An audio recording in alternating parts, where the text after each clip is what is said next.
Hello, Saints.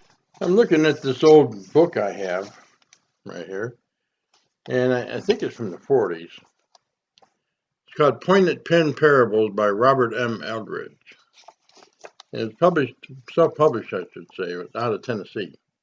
He's an Adventist illustrator, and a lot of these illustrations that you just saw, like Love Has Conquered, find their way into a lot of Adventist literature used to promote meetings and some of our textbooks and things of that nature over the years.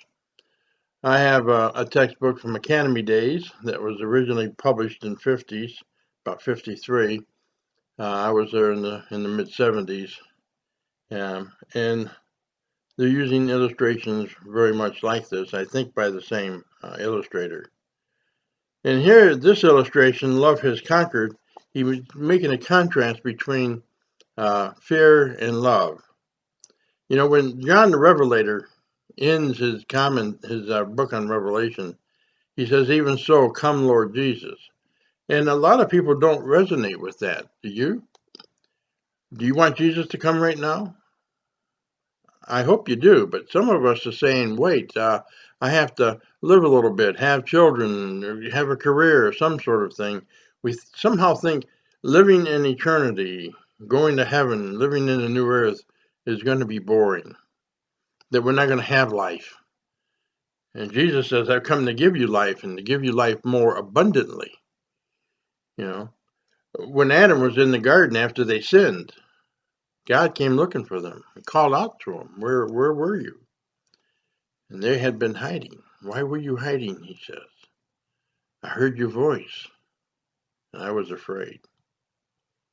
Adam was afraid. We're afraid too when we see ourselves for who we are. When we hear God's voice, we know what we are. We know we're not deserving.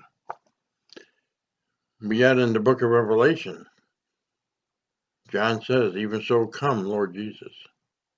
God's love has conquered everything. And how do we know that? Because of his love for us. So we see that in Romans chapter 5, verse 6. And in chapter 5, verse 6, uh,